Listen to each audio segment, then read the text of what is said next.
And so where specifically will you be in terms of you're capital requirement?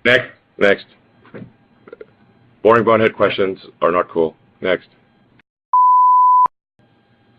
Thank you. The first question is related to the Model 3 reservations, and I was just wondering if you could give us a gauge as maybe some of the impact that the news has had. Like of the reservations that actually opened and made available to configure, can you let us know like what percentage have actually taken the step to configure? We're going to go to YouTube. Sorry, these questions are so dry. They're killing me. Thank you. Our next question is from Galileo Russell with Hyperchange. Okay. And I'm not an expert in battery pack technology, but it seems that a lot of people are speculating that the specs for the semi-truck, even I believe the CEO of Daimler said it breaks the laws of physics. So I'm wondering, is this just a linear... He doesn't know much about physics. I know him. Yeah, so I'd be happy to engage in a physics discussion with him. I actually studied physics in college. So yeah, my question is that just a linear improvement in your battery technology, or is there some sort of new breakthrough or different platform that the Semi and Roadster are going to be built on? Like even if we didn't improve our battery technology at all, we could achieve a 500-mile range truck. At all, we're going to do better than 500 miles. The problem is like people get too focused on like what's happening in the space of a few weeks or a few months. This is, it's an old maxim of investing. You should not be focused on short-term things. You should be focused on long-term things. And we have no interest. We have no interest in satisfying the desires of day traders. Like, I couldn't care less. Please sell our stock and don't buy it. I completely understand your frustrations, and I'm frustrated too on how myopic we are right now. They also say that great years are made out of quarters, and great decades are made out of years. So everyone's short-term focused in some ways, and volatility has a way of shaking people out, even that are strong and want to be there. And so, okay. Anything you can do to help in the near term on that, I think is helpful for the sub. That's it. I think that if people are concerned about volatility, they should definitely not buy our stock. I am not here to convince you to buy our stock. Do not buy it if volatility is scary. There you go. I got this like laughable lawsuit recently from some company ironically called Nikola. It's like Nikola is suing Tesla. That's hilarious. Fate loves irony. But they're like suing us because the way the trucks look, which is absurd. Nobody's buying a semi-truck because of the way it looks, or because it's got like a wraparound windshield or whatever. Please. First of all, I think modes are lame.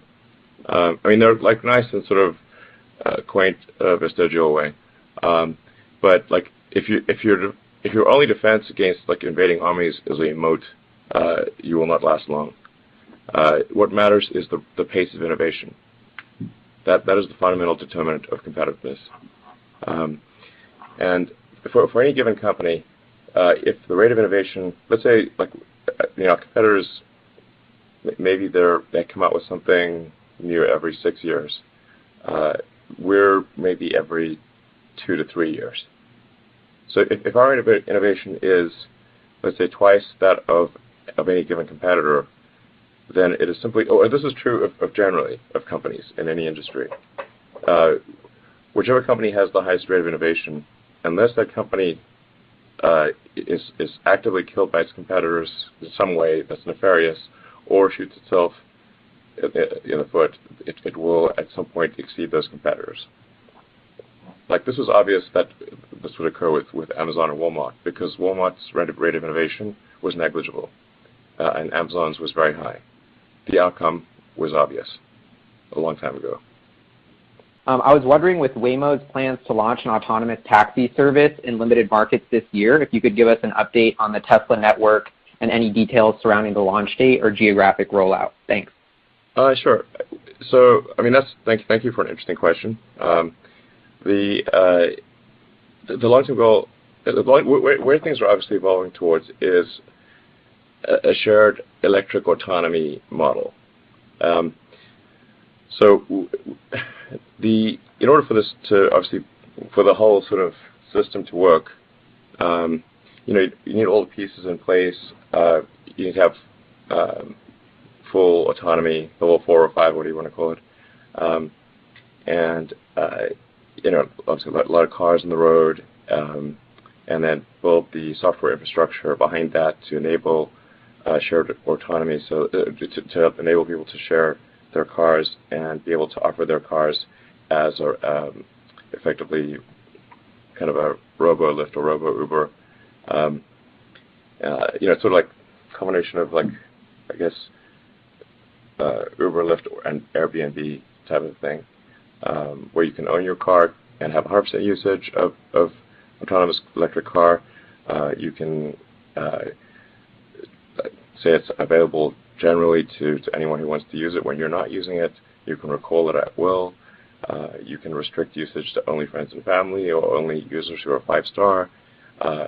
This is like the obvious thing that's going to happen. But in order for that to be in place, we have to obviously show full autonomy. We're making really good progress on that front. I believe that the current production of the vehicles that we're currently producing are capable of full autonomy, with the only thing that would really be might be needed, or maybe is probably needed, is a computer upgrade to have more processing power for the vision neural net. But that's a plug-in replacement, a thing that can be done quite easily. So I think we're really well positioned and are building the foundation for having millions, ultimately tens of millions of shared autonomous electric vehicles, which you can, like I said, decide not to share if you don't want to. And then in places. And specifically on the timing, though, do you have any details about, or when we could even expect to learn more about the timing of this service? Well, the hardest thing to predict about the timing is regulatory approval. The thing that's tricky with autonomous vehicles is that autonomy doesn't reduce the accident rate or fatality rate to 0. It improves it substantially, but the reality is that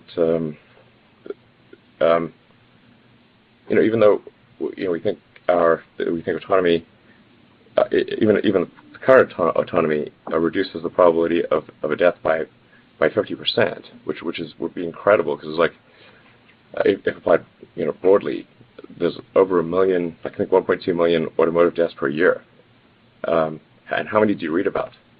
Basically, none of them. However, but if it's an autonomous situation, it's headline news. And the media fails to mention that actually they shouldn't really be writing the story. They should be writing a story about how autonomous cars are really safe, but that's not the story that people want to click on. So they write inflammatory headlines that are fundamentally misleading to the readers.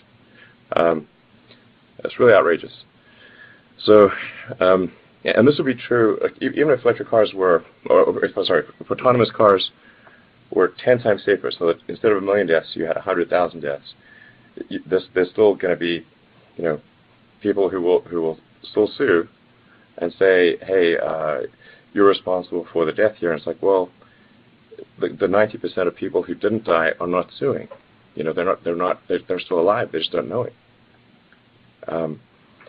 So we got to deal with that, and then obviously regulators respond to public pressure and the press. So if the press is hounding the regulators and the public is laboring on misapprehension that autonomy is less safe because of misleading press, then this is where I find the challenge of predicting it to be very difficult.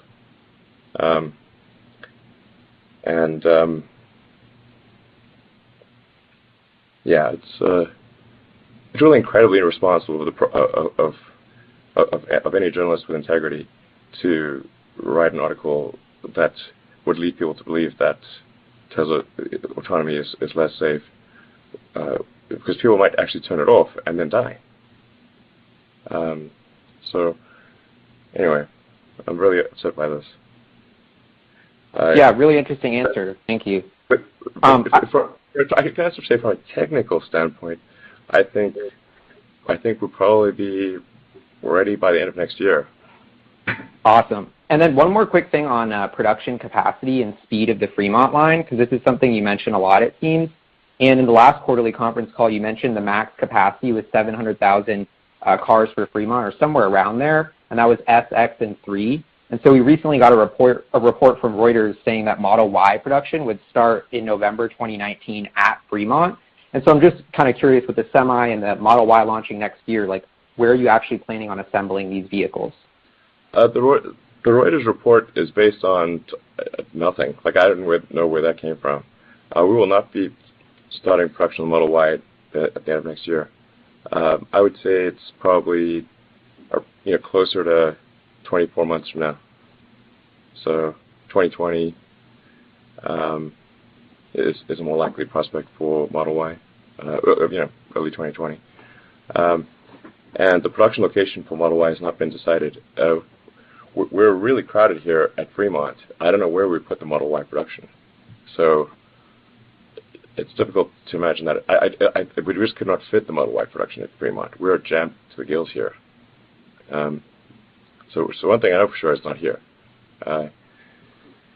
It is crazy packed, and we'll try to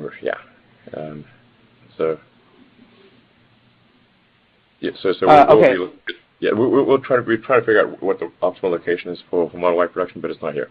Not here at Fremont. Okay. Awesome. Great stuff. So I'm also wondering, are you guys going to let Porsche beat you to market with a 350 kilowatt-hour supercharger? Because I know you've mentioned, V3. We'll keep going until the questions are not boring.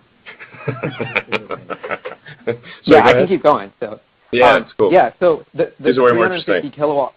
The 350 kilowatt charger from Porsche, they mentioned they're rolling that out. On the last call, JB seemed to indicate that you guys were sort of going to keep the status quo with your supercharger technology, but Elon, I know you've mentioned that there is a V3 supercharger, so I'm just trying to get some clarity on whether you will be improving your supercharger technology or not, and if there is a V3.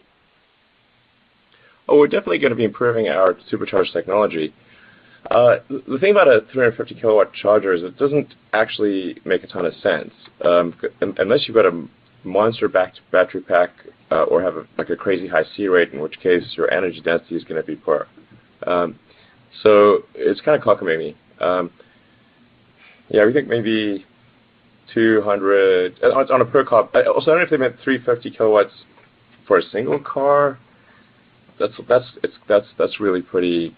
You're gonna frag the battery pack if you do that. There's no you cannot charge a high energy battery pack at that rate unless it's a very high kilowatt hour battery pack. So something along the I think I don't know, JB, like a couple hundred 200, 250 maybe.